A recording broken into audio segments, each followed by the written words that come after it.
Tindakan. Sebagai jiwa yang memiliki individualitas, kita secara alami ingin terus bertumbuh. Bagaimana kita menyalurkan energi kita untuk mencapai tujuan-tujuan yang kita inginkan akan bergantung kepada kemampuan kita dalam mengatur fokus. Sejak kecil, ketika kita berada di bangku sekolah, guru atau orang tua kita akan menyuruh kita fokus untuk belajar. Bagaimana orang-orang di sekitar kita melatih atau membimbing kita untuk tetap fokus terhadap hal yang kita lakukan, mungkin tidak kita pahami ketika kita kecil. Kita seringkali menganggap bahwa apa yang orang dewasa perintahkan kepada kita tidak sesuai dengan kehendak kita. Namun, karena kita masih berada di fase bergantung kepada orang lain, maka kita tidak akan ada pilihan selain mengikuti apapun perintah guru di sekolah maupun keluarga di rumah. Ketika kita tidak menuruti perintah mereka, tidak jarang kita akan dimarahi atau mendapatkan hukuman. Kejadian-kejadian yang berada di luar kehendak bebas kita sejak kecil akan membekas di alam bawah sadar kita, entah menjadi trauma atau kenangan sebagai bahan pembelajaran. Ketika kita menyadari bahwa apa yang terjadi di hidup kita dari kecil membentuk diri kita saat ini, maka kita akan mulai berpikir, apakah kita ingin terus terjebak dengan masa lalu, ataukah kita ingin keluar dari pola berulang tersebut? Sebagian besar umat manusia yang memiliki trauma masa kecil, entah akibat karma dengan orang tua, teman, atau guru di sekolah, akan menampilkan tindakan resistensi terhadap kenangan mereka ketika mereka beranjak dewasa.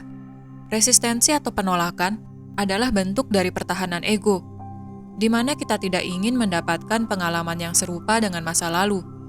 Perilaku yang kita tampilkan akhirnya tidak jarang menyakiti orang-orang di sekitar kita, entah dengan cara kita berbicara kasar, bernada keras, atau memancing adu argumen dengan orang lain.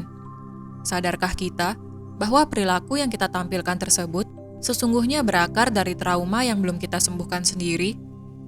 Disinilah kita harus mulai merangkul kegelapan jiwa kita sendiri. Kita harus memaafkan dan menerima segala kenangan masa lalu sebagai bagian dari pembelajaran kehidupan. Tanpa memori tersebut, kita tidak akan mengetahui sisi gelap kita sendiri. Orang-orang di sekitar kita membantu kita untuk menyadari apa yang perlu untuk disembuhkan. Sehingga, berhentilah memberikan label untuk segala kejadian hidup sebagai sebuah trauma. Namun, ganti label tersebut dengan pembelajaran. Banyak orang yang mengalami kebangkitan spiritual masih terus berlari dari masa lalu mereka. Mereka berusaha untuk mendapatkan pereda nyeri melalui benda-benda atau kegiatan yang mereka anggap sebagai ekspresi dari kebangkitan. Padahal, apa yang mereka lakukan hanyalah membohongi diri sendiri dengan berbicara mengenai kebangkitan spiritual tanpa melakukan tindakan apapun. Kemudian, tindakan apakah yang perlu kita lakukan untuk menyembuhkan trauma masa lalu kita? Apa yang dimaksud dengan tindakan tentu bukan sebatas kata-kata yang kita keluarkan di mulut. Kita bisa mengulang apa yang orang lain katakan atau apa yang kita baca.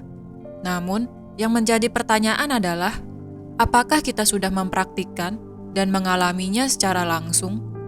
Apakah kita sudah bersaksi terjadinya transformasi diri? Apakah kita sudah merasakan transmutasi energi pada lapisan energi diri? Inilah mengapa peningkatan kesadaran tidak dapat dijabarkan dengan kata-kata. Penjelasan yang dilakukan oleh sekolah jiwa maupun para guru spiritual hanyalah penunjuk arah bagi kita untuk melihat ke dalam diri, bukan ajaran untuk dimengerti secara intelektual. Sehingga, untuk melakukan penyembuhan demi mengembalikan keselarasan energi diri, kita harus bertindak. Tindakan yang kita lakukan tidak perlu kita publikasikan, presentasikan, maupun kita diskusikan dengan orang lain, karena hal ini adalah untuk diri kita sendiri. Jika kita ingin menyembuhkan diri, maka mulailah praktik olah batin serta olahraga yang memang kita rasa sesuai untuk diri kita. Kita tidak perlu meniru cara orang lain, karena apa yang bekerja bagi orang lain belum tentu akan berhasil bagi kita. Ingatlah bahwa hidup ini adalah eksperimen. Lakukanlah apa yang ingin kita lakukan untuk pertumbuhan tubuh fisik, emosi, pikiran, serta jiwa kita.